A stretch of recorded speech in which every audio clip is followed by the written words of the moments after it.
আমরা এখন খুবই ছোট কিন্তু খুবই গুরুত্বপূর্ণ দুটো টপিক দেখব। তার মধ্যে একটা হচ্ছে আমাদের স্বকীয় আবেশ বা সেলফ ইন্ডাকশন, আর একটা হচ্ছে পারস্পরিক আবেশ বা মিউচুয়াল ইন্ডাকশন।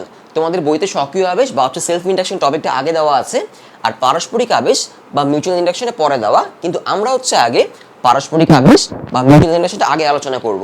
এর কারণটা হচ্ছে আমরা অলরেডি পারস্পরিক আবেশ বা মিউচুয়াল ইন্ডাকশন দেখে এসেছি। কোথায় দেখে আসছি? এই চ্যাপ্টার যখন আমরা একদম শুরু করেছিলাম আমরা পারস্পরিক আবেশ বা মিউচুয়াল ইন্ডাকশন দেখে এসেছিলাম। আমরা পড়েছিলাম যে কোনো একটা কয়েল বা কুণ্ডলীর মধ্যে যদি আমরা একটা ম্যাগনেটকে কি করি, সামনে পিছনে আনা নেওয়া করি, তাহলে কি হয়? এই যে ম্যাগনেট বা চুম্বক, তার যে চুম্বক ক্ষেত্র বা ম্যাগনেটিক ফিল্ড, এই ম্যাগনেটিক ফিল্ডের কারণে এই যে কয়েল, তার মধ্যে একটা আবেশিত তড়িৎচালক শক্তি বা একটা তড়িৎ প্রবাহের সৃষ্টি হয়। কেন সৃষ্টি হয় বা কতক্ষণ সৃষ্টি হবে? যতক্ষণ আমরা এই যে ম্যাগনেট, এই ম্যাগনেটটাকে সামনে পেছনে কি করব, আনা নেওয়া করব। কারণ তাহলে কি হবে? তাহলে চৌম্বক ফ্লাক্সের পরিবর্তন ঘটবে, তাই না? এবং আরেকটা টপিক আমরা দেখেছিলাম যে পাশাপাশি দুইটা কয়েল, এই কয়েলের মধ্যে আমরা কি দিচ্ছি? তড়িৎ প্রবাহ দিচ্ছি, মানে কারেন্ট আই দিচ্ছি। তো কোনো একটা তার দিয়ে যদি কারেন্ট যায়, আমরা কি জানি? চ্যাপ্টার 4-এর টপিক, মানে আগের চ্যাপ্টারের টপিক, কোনো একটা তার দিয়ে যদি কারেন্ট যায়, তাহলে ওই তারের চারপাশে একটা চৌম্বক ক্ষেত্র বা একটা ম্যাগনেটিক ফিল্ড সৃষ্টি হয়, তাই না? তাহলে যেহেতু আমাদের এই যে কুণ্ডলী, এটা দিয়ে কি আই পরিমাণ কারেন্ট যাচ্ছে, তাই না? এটা দিয়ে আই পরিমাণ কারেন্ট যাচ্ছে, ফলে কি হবে? এই যে কয়েল, এই কয়েলের মধ্যে একটা চৌম্বক ক্ষেত্র বা একটা ম্যাগনেটিক ফিল্ড সৃষ্টি হবে। তো যেহেতু আমার এই যে এই কয়েলটা, এই কয়েলের মধ্যে কিন্তু কোনো ব্যাটারি বা কোনো তড়িৎ কোষ নাই, তো যেহেতু এখানে ম্যাগনেটিক ফিল্ড বা চৌম্বক ক্ষেত্র তৈরি হচ্ছে, এই ম্যাগনেটিক ফিল্ড বা চৌম্বক ক্ষেত্রের কারণে পাশের যে কয়েল, এই কয়েলের মধ্যে একটা চৌম্বক ফ্লাক্সের পরিবর্তন ঘটবে, মানে চৌম্বক ফ্লাক্স সংযুক্ত হবে। তো আমরা যেহেতু জানি ফ্যারাডের ল থেকে, কোনো একটা কয়েলের মধ্যে যদি আমরা চৌম্বক ফ্লাক্সের পরিবর্তন ঘটাতে পারি, তাহলে কি হয়? ওই কয়েলের মধ্যে বা ওই কুণ্ডলীর মধ্যে একটা আবিষ্ট তড়িৎচালক শক্তি বা একটা তড়িৎ প্রবাহের সৃষ্টি হয়। তো এখানে এটাই ঘটছে আসলে। এই যে এই কয়েল, এই কয়েলে আমার একটা চৌম্বক ক্ষেত্র বা একটা ম্যাগনেটিক ফিল্ড তৈরি হচ্ছে, এবং এই চৌম্বক ক্ষেত্র বা ম্যাগনেটিক ফিল্ডের কারণে এখানে একটা চৌম্বক ফ্লাক্সের পরিবর্তন ঘটছে, যার কারণে চৌম্বক ফ্লাক্সের পরিবর্তন ঘটলে এখানে একটা আবিষ্ট তড়িৎচালক শক্তি বা একটা তড়িৎ প্রবাহ পাওয়া যাবে। সেটা আমরা গ্যালভানোমিটার থেকে বুঝতে পারবো। তো এখানে কি তৈরি হচ্ছে? একটা ম্যাগনেটিক ফিল্ড, এবং যার কারণে এখানে একটা চৌম্বক ফ্লাক্সের পরিবর্তন ঘটছে। তো আমরা লিখতে পারি যে ফাই মানে চৌম্বক ফ্লাক্স, ফাই প্রপোর্শনাল হচ্ছে আই। মানে আমরা এখানে যত বেশি তড়িৎ প্রবাহ দিব, তত বেশি কি হবে? তত বেশি হচ্ছে এখানে চৌম্বক ক্ষেত্র বা ম্যাগনেটিক ফিল্ড তৈরি হবে, আর এখানে চৌম্বক ফ্লাক্সের পরিবর্তনটাও তত বেশি হবে। তার মানে এই যে আমার প্রবাহ, তড়িৎ প্রবাহের সাথে এই বর্তনীতে বা এই কুণ্ডলীতে চৌম্বক ফ্লাক্সের পরিবর্তনটা কি সমানুপাতিক হবে। আমরা এখান থেকে লিখতে পারি যে ফাই ইকুয়াল টু এমআই। আচ্ছা, তো এই যে আমরা এই বর্তনীতে একটা চৌম্বক ক্ষেত্র বা একটা ম্যাগনেটিক ফিল্ড তৈরি করছি, যার কারণে এখানে কি হচ্ছে? চৌম্বক ফ্লাক্সের পরিবর্তন ঘটছে। আলটিমেটলি আমরা এখানে একটা আবিষ্ট তড়িৎচালক শক্তি পাচ্ছি বা একটা তড়িৎ প্রবাহ পাচ্ছি। এই যে প্রসেস, এটাকে আমরা বলছি পারস্পরিক আবেশ বা মিউচুয়াল ইন্ডাকশন। এবং সেখান থেকে আমরা লিখতে পারি phi proportional to I, phi equal to M I. এখানে এমটা হচ্ছে একটা কনস্ট্যান্ট, এম এর হচ্ছে একটা পরিচয় আছে। এম এর পরিচয় হচ্ছে, এম হচ্ছে আমাদের পারস্পরিক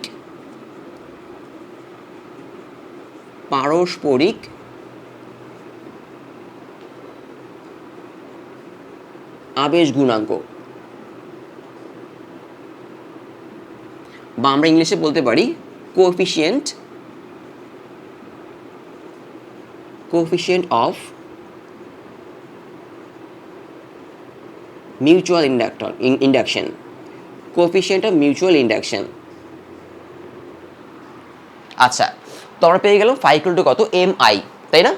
আচ্ছা, এখন আমরা যেটা করতে পারি, আমরা কিন্তু ফ্যারাডের ল থেকে এটা জানি যে আবিষ্ট তড়িৎচালক শক্তি ইকুয়াল টু হচ্ছে আমার minus d phi by dt, তাই না? এটা আমরা ফ্যারাডের ল থেকে জানি। মানে টি এর সাপেক্ষে চৌম্বক ফ্লাক্সের পরিবর্তনটা আসলে কি? আবিষ্ট তড়িৎচালক শক্তি। আমরা যেটা করতে পারি, এই যে ফাই, যেটা আমরা এখান থেকে পেলাম, এটা কিন্তু আমাদের একটা ফর্মুলা, এবং এখান থেকে তোমাদের ছোটোখাটো ম্যাথ বা এমসিকিউ টাইপের ম্যাথ এখান থেকে আসতে পারে। এটা আমাদের ফর্মুলা। তো আমরা যেটা করতে পারি, এটাকে আমরা এখানে বসাতে পারি। তো বসালে কী হবে দেখো, আমি যদি এটাকে এখানে বসাই, এটা হয়ে যাবে হচ্ছে minus d M I by হচ্ছে ডিটি মাইনাস লিখতে পারি এম ডিআই বাই ডিটি। এখানে হচ্ছে আমাদের আবিষ্ট তড়িৎচালক শক্তি। তো এটাও হচ্ছে আমাদের একটা ফর্মুলা, যেখানে এমটা হচ্ছে কি আমাদের, এম হচ্ছে আমাদের পারস্পরিক আবেশ গুণাঙ্ক। এখন কথা হচ্ছে পারস্পরিক আবেশ গুণাঙ্কের ইউনিট বা একক কি? তার একক হচ্ছে হেনরি। কি হবে এককটা? ওর একক হচ্ছে আমাদের হেনরি। একক বা হচ্ছে ইউনিট হেনরি, যেটাকে এইচ দিয়ে রিপ্রেজেন্ট করা হয়। তো একটু পরে আমি 1 হেনরির ডেফিনেশন দিব, মানে 1 হেনরি বলতে আসলে কি বোঝায়। তার আগে আমি বলবো হচ্ছে স্বকীয় আবেশ বা সেলফ ইন্ডাকশন। তো এটা হচ্ছে আমাদের পারস্পরিক আবেশ বা হচ্ছে মিউচুয়াল ইন্ডাকশন। তো মিউচুয়াল ইন্ডাকশনের একটা ইউজ বা ব্যবহার আমরা একটু পরে দেখব, সেটা হচ্ছে ট্রান্সফরমার। তোমাদের ক্লাস 9 ট্রান্সফরমার ছিল, তো সেটা আমরা একটু পরে দেখব। তো তার আগে হচ্ছে আমরা স্বকীয় আবেশ বা সেলফ ইন্ডাকশন দেখে আসি। তো পারস্পরিক আবেশে আমরা দেখলাম এখানে আমার কুণ্ডলী বা কয়েল ছিল দুইটা, এবং এর মধ্যে কি ছিল? চৌম্বক ক্ষেত্র বা একটা ম্যাগনেটিক ফিল্ড তৈরি হচ্ছিল, যার কারণে এর মধ্যে চৌম্বক ফ্লাক্সের পরিবর্তন ঘটছিল। চৌম্বক ফ্লাক্সের বা ম্যাগনেটিক ফ্লাক্সের যদি কোনো পরিবর্তন না ঘটে, তাহলে কিন্তু আমরা আবেশ তড়িৎচালক শক্তি বা কোনো তড়িৎ প্রবাহ পাবো না, তাই না? ফ্যারাডে ল অনুযায়ী। তো এখানে যেটা হচ্ছে, আমরা যদি এখানে একটা সুইচ কল্পনা করি, সাপোজ এখানে একটা সুইচ, এখন আমি যদি এই সুইচটা অন করে দিই, তাহলে কি হবে? এখানে কারেন্ট যাওয়া শুরু করবে, মানে 0 থেকে কারেন্ট বেড়ে সর্বোচ্চ হবে। তো যখন কোনো একটা বর্তনী দিয়ে বা কোনো একটা পরিবাহক দিয়ে বা একটা কন্ডাক্টর দিয়ে কারেন্ট যায়, কি তৈরি হয়? চৌম্বক ক্ষেত্র বা ম্যাগনেটিক ফিল্ড তৈরি হয়, তাই না? তো যখন এখান দিয়ে কারেন্ট যাওয়া শুরু করবে, এখানে কিন্তু একটা চৌম্বক ক্ষেত্র বা একটা ম্যাগনেটিক ফিল্ড তৈরি হতে থাকবে। আমি কি বলছি? তৈরি হতে থাকবে। তার মানে কি আসলে? চৌম্বক ফ্লাক্স বা ম্যাগনেটিক ফ্লাক্সের পরিবর্তন ঘটবে, যেহেতু কারেন্ট কি হচ্ছে? 0 থেকে সর্বোচ্চ হচ্ছে।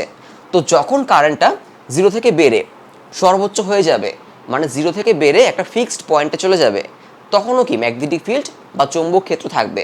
আমি আবারও বলছি, যখন কারেন্ট ফ্লোটা 0 থেকে বেড়ে সর্বোচ্চ হয়ে গেল, তখন কিন্তু ম্যাগনেটিক ফিল্ড বা চৌম্বক ক্ষেত্র থাকবে, কিন্তু ম্যাগনেটিক ফ্লাক্স বা চৌম্বক ফ্লাক্সের কোনো পরিবর্তন কিন্তু তখন হবে না।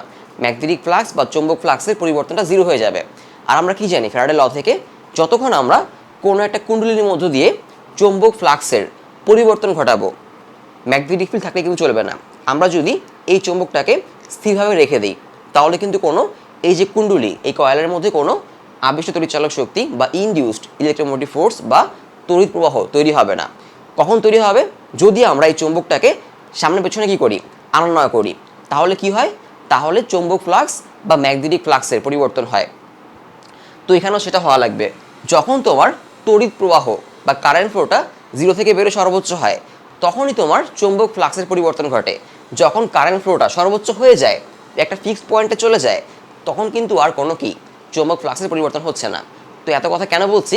কারণ হচ্ছে, যখন তোমার এখানে একটা কি হবে? চৌম্বক ক্ষেত্রের পরিবর্তন ঘটবে, মানে হচ্ছে তড়িৎ প্রবাহ 0 থেকে কি হবে? সর্বোচ্চতাতে যাবে, ততক্ষণ পর্যন্ত এখানে একটা চৌম্বক ফ্লাক্সের পরিবর্তন ঘটবে। আর তখনই এই যে বর্তনী, এই বর্তনীতে একটা আবিষ্ট তড়িৎচালক শক্তি বা একটা তড়িৎ প্রবাহ তৈরি হবে। তো এখানে যে আবিষ্ট তড়িৎচালক শক্তি বা ইনডিউসড ইলেকট্রোমোটিভ ফোর্স বা একটা তড়িৎ প্রবাহ তৈরি হবে, এই ইনডিউসড তড়িৎ প্রবাহটা এই যে বর্তনীর মূল প্রবাহ, এই প্রবাহকে বাধা দিবে। ক্লিয়ার? লেন্জের ফর্মুলা, মানে যে কারণে তৈরি হচ্ছে সেই কারণটাকে বাধা দিচ্ছে। আচ্ছা, তো এখান থেকে আমি লিখতে পারি যে ফাই প্রপোর্শনাল টু হচ্ছে আমার কত? প্রপোর্শনাল হচ্ছে আই। আশা করি বোঝা গেল।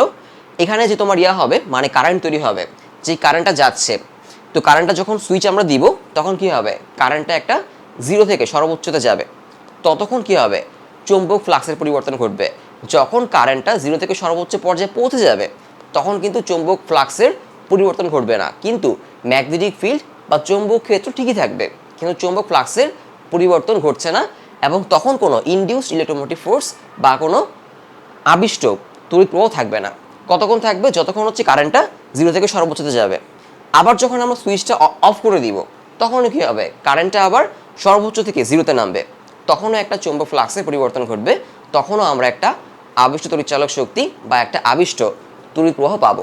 মানে যখন আমরা সুইচটা অন করব আর যখন সুইচটা অফ করব, তখন আমরা এই বর্তনীতে একটা এক্সটার্নাল আবিষ্ট তড়িৎচালক শক্তি বা একটা তড়িৎ প্রবাহ পাবো আর কি। ক্লিয়ার? এটাই হচ্ছে আমাদের স্বকীয় আবেশ বা সেলফ ইন্ডাকশন। তো ওইটার মতো আমরা এখানে লিখতে পারি phi proportional to I. So এখান থেকে আমি লিখতে পারি হচ্ছে phi equal to L I. এখানে এল এর পরিচয়টা কি? এখানে এল হচ্ছে আমাদের স্বকীয় আবেশ গুণাঙ্ক, ওটা ছিল পারস্পরিক আবেশ গুণাঙ্ক, এটা হচ্ছে আমাদের স্বকীয় আবেশ গুণাঙ্ক, বা আমরা বলতে পারি যে self coefficient of self induction.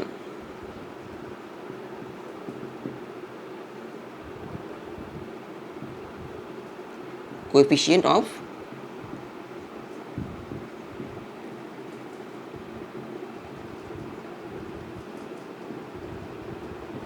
Coefficient of self induction. আচ্ছা, তো ঠিক ওইটার মতোই আমরা এই যে ফর্মুলা ফ্যারাডের ল ছিল এটাতে আমরা বসিয়ে দিতে পারি। মানে আবেশিত তড়িৎচালক শক্তি বা ইনডিউসড ইলেকট্রোমোটিভ ফোর্সের ফর্মুলা ছিল এটা ডি ফাই বাই ডিটি। তো আমি যেটা করতে পারি minus d L I by হচ্ছে ডিটি। তার মানে আমি যদি এলকে সামনে নিয়ে আসি তাহলে হচ্ছে আমাদের ডিআই বাই ডিটি, তাই না? তো এখান থেকে পাচ্ছি হচ্ছে এটা minus L d I by dt.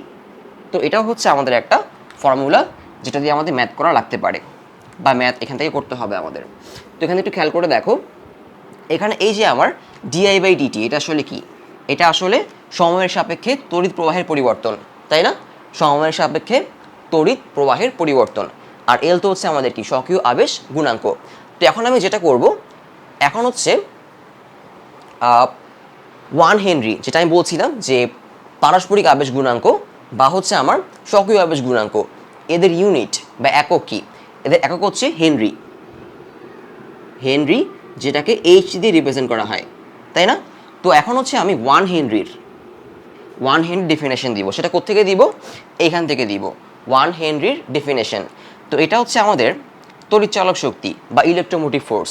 তো তড়িৎচালক শক্তি বা ইলেকট্রোমোটিভ ফোর্সের ইউনিট কি? ভোল্ট, মানে বিভব আর কি। ওকে, আর এটা ডিআই বাই ডিটি। উপর হচ্ছে আমাদের কারেন্ট ফ্লো মানে তড়িৎ প্রবাহ, যার ইউনিট হচ্ছে কত? অ্যাম্পিয়ার। আর নিচে হচ্ছে আমাদের টাইম মানে হচ্ছে সেকেন্ড, যার ইউনিট, তাই না? তো আমি এই যে ফর্মুলা এখান থেকে আমি লিখবো হচ্ছে, এখানে আমি তড়িৎচালক শক্তি তার জায়গায় ধরবো হচ্ছে 1 ভোল্ট। আমি লিখবো হচ্ছে 1 ভোল্ট ইকুয়াল টু হচ্ছে এল 1 অ্যাম্পিয়ার, নিচে হচ্ছে 1 সেকেন্ড। মানে কারেন্ট হচ্ছে 1 অ্যাম্পিয়ার, টি হচ্ছে 1 সেকেন্ড, আর এটা হচ্ছে 1 ভোল্ট। এখন আমি এখান থেকে এলটা বের করব। একটু খেয়াল করে দেখো, 1 অ্যাম্পিয়ার বাই হচ্ছে 1 সেকেন্ড, এটাকে আমরা কি লিখতে পারি? লিখতে পারি 1 অ্যাম্পিয়ার পার সেকেন্ড। মানে এই সেকেন্ডটাকে উপরে নিয়ে আসবো, তাহলে এরকম হয়ে যাবে না? খেয়াল করে দেখো যে 1 অ্যাম্পিয়ার পার সেকেন্ড, তাই না? এখন এখান থেকে আমি যেটা লিখতে পারি, যদি এখানে আসি, যদি আমরা এলটা বের করতে চাই, এল হচ্ছে আমাদের স্বকীয় আবেশ গুণাঙ্ক, তাহলে এটা হবে 1 ভোল্ট, নিচে হবে আমাদের 1 অ্যাম্পিয়ার পার সেকেন্ড। এটাকে লিখতে পারি হচ্ছে আমি 1 ভোল্ট ইন্টু 1 পার অ্যাম্পিয়ার সেকেন্ড। তার মানে আমি লিখতে পারি 1 Henry equal to 1 volt into 1 A inverse S.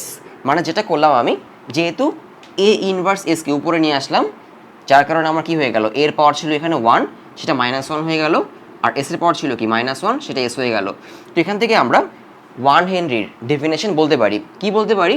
যদি কোনো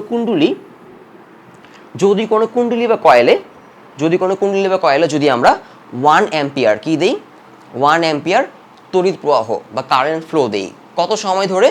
1 সেকেন্ড ধরে।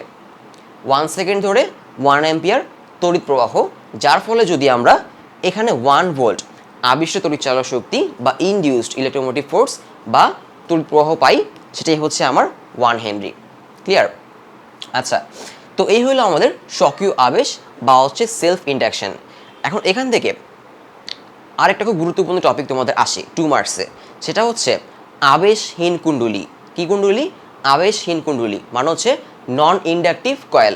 আমরা কি দেখলাম, যদি কোথাও একটা কয়েল থাকে এবং এখান দিয়ে যদি কারেন্ট যায়, তো কারেন্ট গেলে কি হয়? একটা চৌম্বক ক্ষেত্র বা একটা ম্যাগনেটিক ফিল্ড সৃষ্টি হয়। ওই চৌম্বক ক্ষেত্র বা ম্যাগনেটিক ফিল্ডের কারণে এই বর্তনীতেই একটা কি তৈরি হয়, আবেশিত তড়িৎচালক শক্তি বা একটা আবিষ্ট তড়িৎ প্রবাহের সৃষ্টি হয়। এখানে ছিল পাশাপাশি দুইটা কুণ্ডলী, এই কুণ্ডলীর চৌম্বক ক্ষেত্রের কারণে বা ম্যাগনেটিক ফিল্ডের কারণে এই কুণ্ডলীতে আমরা কি পাচ্ছিলাম, একটা আবেশিত তড়িৎচালক শক্তি। কিন্তু এখানে আমরা তার নিজের চৌম্বক ক্ষেত্র বা নিজের ম্যাগনেটিক ফিল্ডের কারণে তার নিজের কুণ্ডলীর মধ্যে সে একটা আবেশিত তড়িৎচালক শক্তি বা একটা তড়িৎ প্রবাহের সৃষ্টি করছে। মানে কোনো একটা কুণ্ডলী দিয়ে যদি কারেন্ট যায় তাহলে সেখানে একটা আবেশিত তড়িৎচালক শক্তি বা একটা তড়িৎ প্রবাহ পাওয়া যাবে, তাই না? একটা কুণ্ডলী থাকলেই হচ্ছে।